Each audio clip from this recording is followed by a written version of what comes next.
Shalom Bapak Ibu Saudara dikasihi dan diberkati oleh Tuhan. Jumpa kembali dengan saya Pendeta Yusuf Panggo di dalam program kita Bijaksana bersama Kitab Amsal.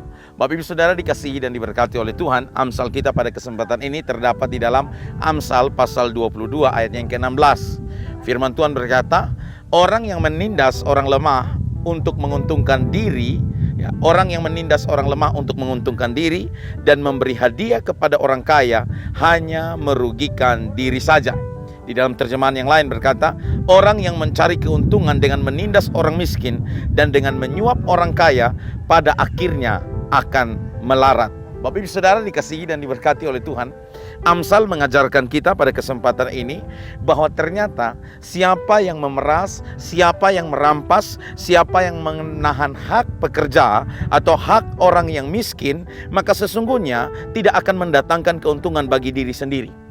Orang yang menindas orang lemah untuk menguntungkan diri sendiri, justru pada akhirnya dia akan mendapatkan kemelaratan. Dia berpikir bahwa dia akan mendapatkan kekayaan.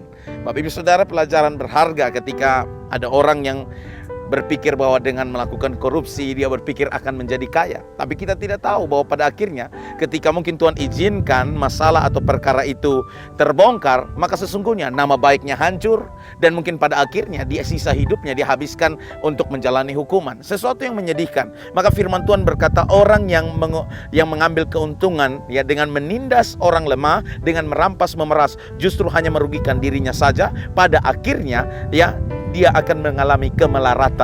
Dan bahkan dikatakan juga bahwa orang yang menyuap orang kaya, orang yang memberi hadiah kepada orang kaya, justru hanya merugikan dirinya saja. Jadi Bapak Ibu Saudara, Amsal sudah memberikan nasihat kepada kita secara jelas bagaimana di dalam hidup ini supaya kita jangan menjadi atau mengalami yang namanya kerugian kemelaratan. Karena ada dua hal. Yang pertama yaitu Anda mengambil keuntungan dengan merampas memeras orang yang miskin, orang yang susah. Engkau merampas hak orang yang bekerja, upah dari orang engkau menahan, engkau akan mendatangkan kemelaratan. Kau berpikir kau merampas memeras akan memperkaya dirimu, tapi justru itu akan membawa masalah, yaitu engkau akan mengalami kerugian atau engkau akan mengalami kemelaratan. Yang kedua, ketika Anda mencari muka, ketika Anda mau berupaya untuk menyuap orang kaya, justru yang ada engkau akan mengalami kemelaratan nanti pada akhirnya. Karena itulah menjadi sesuatu hal penting yang harus kita pikirkan hari ini. Apakah kita hanya sebatas mencari muka dengan orang kaya, dan apakah selama ini kita mengumpulkan harta hanya dengan sebatas merampas dan memeras dari orang yang susah? Karena firman Tuhan bilang itu tidak akan mendatangkan keuntungan bagi diri kita, tetapi justru membawa kerugian dan berakhir dengan kemelaratan. Kiranya kita menjadi bijaksana di dalam kehidupan kita, Bapak Ibu Saudara. Tuhan Yesus memberkati kita semua. Shalom.